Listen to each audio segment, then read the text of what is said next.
merci d'accepter de réagir sur Métropole à l'audition hier de Mario Antonio Palacios. Palacios, bienvenue sur Métropole. Bonjour Wendell, toujours un plaisir. Vous avez entendu la nouvelle comme Monsieur Tout le Monde. Votre première réaction, c'est quoi? Alors, personnellement, on considère de notre côté que c'est une excellente nouvelle. Considérant que la demande d'extradition de M. Palacios vers Haïti avait été refusée. Et considérant aussi que le monsieur s'en allait librement chez lui, alors cette arrestation est un grand pas vers la bonne direction, je dirais. On s'en réjouit.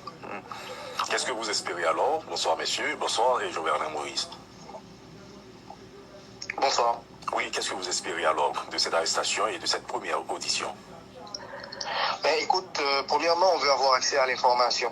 Le document qui est disponible révèle que de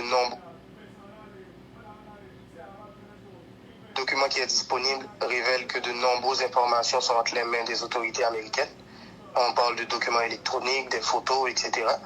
Et alors on veut avoir accès à l'information. Mes avocats sont en train de travailler sur le cas pour voir justement comment on va procéder légalement pour faire une demande, pour avoir accès à l'information, pour être présent à la table. Et il faut dire aussi qu'au nom de notre aide judiciaire, nous espérons que ces informations seront communiquées au juge d'instruction. Et donc on pense aussi que c'est une opportunité offerte à M. Palacios de dire toute la vérité sur son implication dans l'assassinat de mon père, le président. Vous avez dit que la demande d'extradition a été refusée. D'abord, elle a été produite par qui et refusée par qui?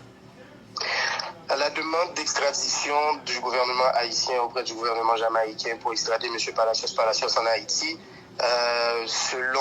vu que le monsieur a été libéré, justement, c'est une preuve que cette demande d'extradition a été refusée par le gouvernement jamaïcain. Premièrement, nous, on avait transféré une correspondance au ministre des Affaires étrangères en copie conforme. Il y avait le Premier ministre et le ministre de la Justice haïtien pour les faire part de nos inquiétudes par rapport au contenu des documents demandés par les deux pays. Parce que ni la Turquie ni la Jamaïque, ils avaient fait des demandes de documents pour justifier l'extradition des deux personnes arrêtées. Eh bien, nous avons reçu une réponse du ministre des Affaires étrangères disant que les documents ont bel et bien été transférés. On le savait déjà, c'était de l'information publique. Mais nos inquiétudes portaient plus sur le fond, pas sur la forme. Oui, les documents ont été transférés, mais est-ce qu'ils répondaient sans faille à la demande faite par les deux pays? Nous avions des doutes. Nous n'avons pas de preuves, nous n'avons pas reçu les documents.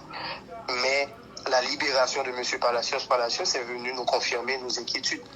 Donc, il s'est fait arrêter au Panama. Il était en route pour rentrer chez lui librement. Donc, il n'y avait pas d'extradition vers Haïti. Ça ne faisait plus partie de l'actualité. Alors, côté sécurité, est-ce que vous vous sentez beaucoup plus confortable que Mario Palacios soit aux États-Unis au lieu d'être extradé en Haïti, par exemple? Je pense que c'est une opportunité offerte à M. Palacios, comme je l'ai dit tantôt, pour dire toute la vérité sur son implication dans l'assassinat. Et je pense aussi qu'il ne peut prétexter n'être pas dans les meilleures conditions pour donner sa version des faits. C'est vraiment ce que je pense pour l'instant. Maintenant, Jovenel Moïse, est-ce que vous pensez que les États-Unis peuvent s'en servir uniquement et ne pas rapporter les faits s'il le faut, donc communiquer les informations aux Haïtiens ou à Haïti, à la justice haïtienne de manière particulière? Ça va être exactement à ce niveau qu'on va devoir entrer en jeu. Comme je l'ai dit tantôt, il y a l'entraide judiciaire qui existe entre les deux pays.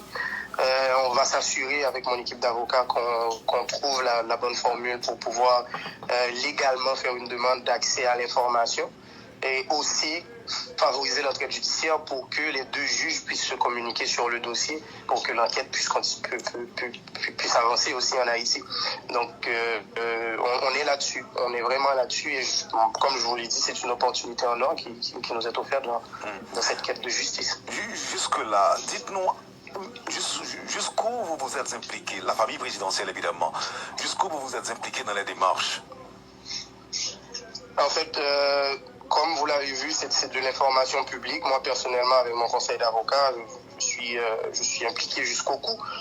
On n'arrête pas de travailler sur ce dossier, tant qu'au niveau national qu'au niveau international. Nous n'arrêtons pas de mettre la pression sur le gouvernement haïtien, sur le système judiciaire haïtien. Et aussi, nous avons fait beaucoup de demandes aussi au niveau de la justice internationale, comme on a contacté le rapporteur spécial pour lui faire part d'une chronologie des faits, pour que la communauté internationale soit bien informée comment avance la chose et pour qu'ils puissent comprendre aussi que ça n'avance pas très bien. Jusqu'à présent, le 7 janvier prochain, ça va faire 6 mois qu'ils ont assassiné mon père, le président d'Haïti. Et je pense que vous avez cette information. Les Colombiens qui sont arrêtés en Haïti ne sont toujours pas auditionnés. Donc c'est quand même une blague parce que ce sont les présumés coupables et ce sont les témoins directs de l'assassinat. L'information dont ils disposent, le juge n'a pas encore accès à cette information. Donc c'est pour ça qu'on estime que l'arrestation de M. Palacios par les forces américaines, c'est quand même un atout.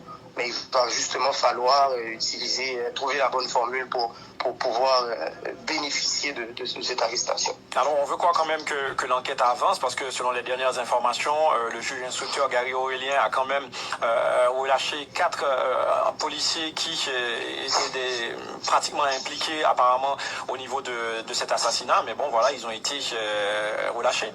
Comment est-ce que vous-même vous recevez cette nouvelle de la libération de ces 4 policiers notamment? Je m'inquiète, je suis très inquiet. Je me demande est-ce que, comme vous l'avez dit, l'enquête avance, mais est-ce qu'elle avance dans la bonne direction? Parce que je pense que les informations que ces gens-là pourraient donner lors de leur audition pourraient amener à suspecter d'autres personnes ou à l'arrestation d'autres personnes, mais pas à la libération. Ça, je ne l'ai pas trop compris. Les avocats sont en train de travailler justement sur une correspondance pour le juge, justement pour lui demander de nous justifier les raisons justement de ces libérations. Nous avons le droit de comprendre, d'être informés en tant que partie civile des décisions du juge. Donc, j'attends la communication officielle, mais comme je vous le dis pour l'instant, je suis très inquiet. Maintenant, pour finir, et Jovenel Moïse, il y a Washington Post et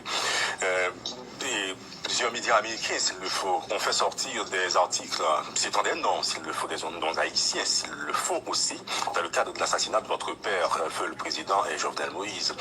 Et vos informations, est-ce que ça prouve qu'il y a une sorte de coïncidence en termes, s'il le faut, d'identité, même dans ce que révèlent ces médias américains? Tout ce qui est dit aux médias doit être touché avec une pincette. C'est comme ça, je le crois. Je pense que cette enquête ne peut pas se résumer au niveau des médias. Il va falloir que le juge d'instruction va au fond de l'affaire, qu'il trouve toute la vérité. Oui, les médias peuvent nous donner des informations qui sont très importantes, mais il faut, comme je vais vous le dire, il faut vérifier les informations. Une équipe d'avocats travaille là-dessus. Ils sont en train nous regardons tout ce qui sort dans la presse.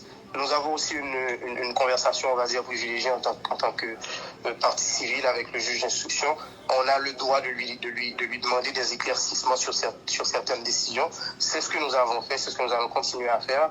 Mais je vous assure que cette quête de justice ne fait que commencer. Merci infiniment, Jovenel.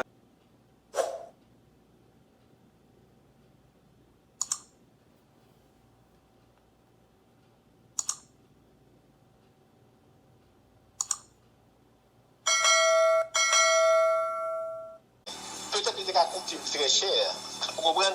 Et parce que moi je pense que moi-même, si je gagne tout dispositif ça dans même, comme machine et primature, avec tout soldat ça, je vais dire monsieur, en nous monter. Ouais, et peut-être nous sommes capables de faire ça, mais il pas peut-être qu'il pensait que nous n'avons pas aucune utilité. Cette machine, nous devons envoyer dans primature. D'ailleurs, c'est vers 5 h du matin, nous allons reporter au bas, n'est-ce pas? Nous devons envoyer toute cette machine dans primature, moi pas gagner vraiment, nous sommes capables de dire un an même. Bon, écoutez, moi dis que, connaissant qui est moyen, moi j'étais capable de toute machine, moi monter en l'air à le président. Là, ça va peut-être un petit mourir, bien sûr, mais nous sommes capables de faire ça. Mais malheureusement, il n'y a pas très tiré les moins. Moi, j'étais dans la zone de la caille, entre la caille et de l'autre caille qui est dans la zone nord, tout simplement parce que moi, j'étais important. Je ne suis pas capable de faire rien dans le moment. Ou t'es proche, madame notre, ou t'es proche famille, ou t'es parlé de ça, et ou t'es été en contact avec Martine après crime, non? Claude, Joseph. Un moment. émotion. Martine parle jeudi à les amis sous compte Twitter li dit mamli pour nous. Emprisonnement dans le pays États-Unis, yon assassin président, c'est une étape importante dans la bataille m'a mené pour me joindre justice pour Marine. Moi souhaite étape ça capable aider nous joindre vérité. 6 mois après, m'a continuer bataille pour Jovenel Moïse joindre justice. Justice pour Jovenel Moïse. C'était Martine Moïse. Applaudissements pour jeune dame ça qui vivent aux États-Unis et spécialement dans Boston.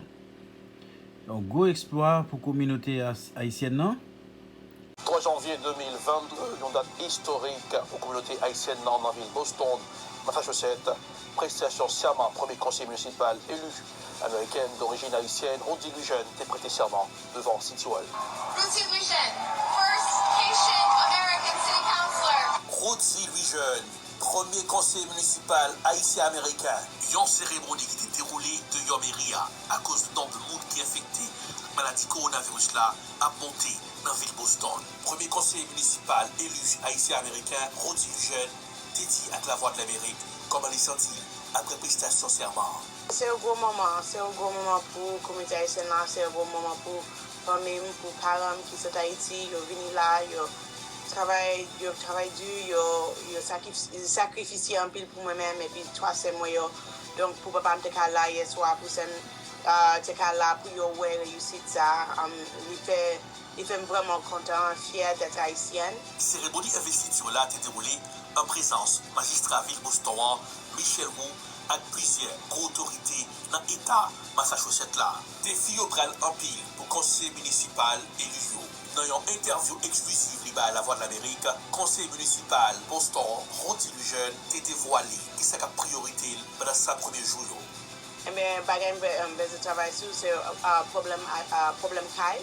Affordable housing c'est un gros problème pour la communauté nous, pour la communauté haïtienne là surtout avec les gens qui sortent du Mexique, donc qui sortent de frontière, donc c'est un problème de travail.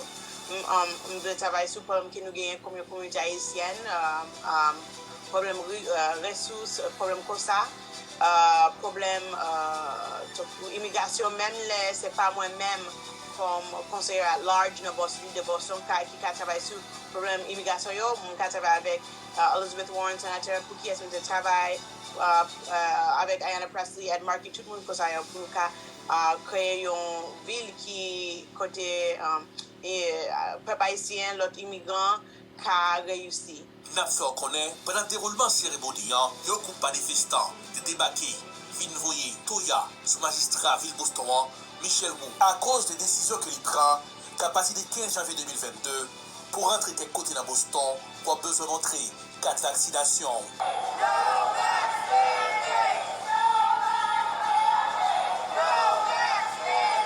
Tout le monde qui doit manifester dans l'ordre à discipline, c'est droit, constitution américaine dans Bayo. Donc c'est monde, un peu de monde n'a pas même été dans Boston qui a fait manifestation.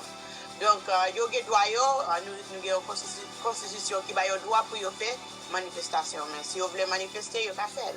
En début d'année 2022, commencé sur notre positive pour la communauté haïtienne dans Boston, Massachusetts. En peu de monde, bravo la contentement au conseil municipal élu Rodi Lujeune, Chita, Andamiria, dans cette ville Boston.